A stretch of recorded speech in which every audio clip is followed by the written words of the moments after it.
All right, we're here on BGSUFalcons.com with another former Falcon, this time Troy, Michigan native Jon Berti. Jon, you were drafted in the 18th round of the 2011 first-year player draft by the Toronto Blue Jays. You were also drafted out of high school by the Oakland A's.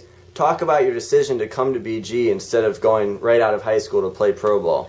Well, it just came down to what I was striving to do in my future, and I've always wanted to play college baseball, and the coaching staff here, Coach Schmitz and everyone gave me an opportunity to do so, and at the time it was the best interest for me is to go to college for a few years and try to improve that way.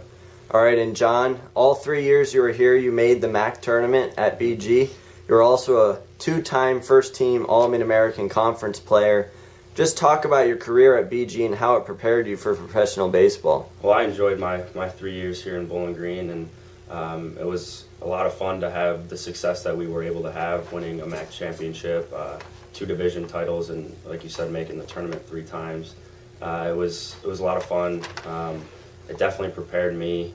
Coach Schmitz does a good job of kind of treating his practices kind of very similar to a pro-style practice, run through it. So when I was drafted and moved up to the next level, it wasn't anything new to me.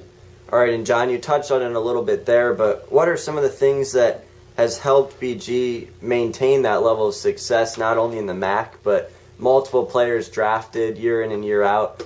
Talk about that a little bit. I think it just starts with the coaching staff and how they go about their business and everything, and they expect us to work hard every day, to improve every day, and to be a winner. And they do a good job of teaching us that way and bringing in the guys that they have. And especially, I know the few years before I got here, there were a couple down years or whatever, and so they were really working hard to really make sure to kind of put Bowling Green back on the map. And I think as a staff and as a team, I think we were able to do that. All right, Jon, last time Bowling Green had 2 players drafted was 2005. Nolan Reimold went in the second round. Burke Badenhop went later. Do you look up to those guys and all, and what is your relationship with them? Oh yeah, I mean, definitely look up to them. So always, seeing how they're doing. I know Nolan's with the Orioles and Burke just got traded, but it's good to see them in the playing at the major league level and having some success doing it. And actually, Burke reached out to me a little bit, probably a few months ago, just to say if I ever had any questions about anything, agents, the way things work or whatever, just to ask him. And so that's always helpful to have someone that's been through it. All right, Jon, like we said, last time 2 players were drafted in the same class was 2005, but this past year in 2011, you and Ross Gerber both went. Talk about your relationship with Ross. You were classmates at BG, also classmates in the 2011 draft. Mm-hmm. Ross is one of my closest friends, and we keep in touch all the time, and it was good that we both were going through it at the same time. We called each other just to see how things were going and comparing what the Diamondbacks are like compared to the Blue Jays. And it's nice also when coming back here to work out with the team and everything, and he's here, so I have another guy to work out with and stuff. All right, and Jon, this question came from our We Are BG Baseball Twitter account. What has been the toughest adjustment from college to professional baseball this far for you? I think the biggest difference is just the everyday grind. I think we had maybe 2 off days or 3 off days in like a 3-month span. And I think that's just, the long bus rides, having to, ride a bus for 13 hours and then having to, play a game that night. So, but I enjoy it, and, you get to know your teammates pretty well on the bus and everything. So it's fun.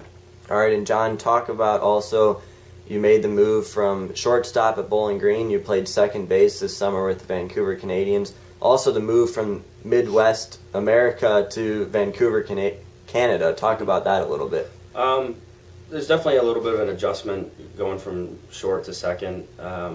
Just turning double plays is a little different, just the footwork that's needed and everything. And I think, as the summer went on, I was able to do more things, double play wise and stuff like that, just to feel more comfortable and everything. And going from the Midwest to the Northwest, I guess, that was a bigger change too, just because, a 3-hour time zone difference. So, all my friends and family are, 3 hours ahead of me and everything. But it was a lot of fun. Vancouver's a great city, and the fans were awesome. And I was glad that we were able to win a championship and kind of repay them for it. Yep. John, like you touched on, Northwest League champions this past summer with the Vancouver Canadians. You guys won the championship by defeating what appeared to be following along your rival all summer long, the Eugene team, 2-1, and then you beat the Tri-City Dust Devils 2-1 also, winning in front of your home fans. Talk about the season and what that meant to you guys. Like I said a little bit earlier, it was awesome because the fans were so good. They were always there, always cheering us on.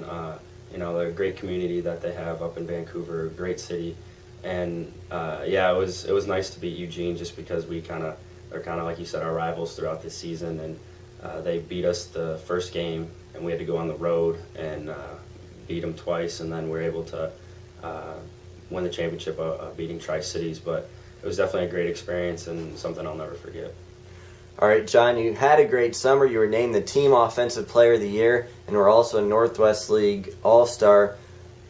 Talk a little bit about where you expect to be coming out of spring training. I know you won't know. You'll go work hard, and try to move up as high as you can get out of spring training. But talk about some of the destinations where you could end up. I definitely having the mindset going in there, not expecting anything, and just working hard and doing what I can to show them that I improved this off season and I'm ready for a full season team. But there's a few options. I could end up in Lansing Lugnuts for the low A team, or I could even end up back in Vancouver after an extended spring training or something. But that's something I really don't try to think too much about. All right, John opens the season in about another month or so here, and the Falcons open the season in just 2 weeks. John, thanks for joining us, and best of luck this season. I appreciate it. Thank you.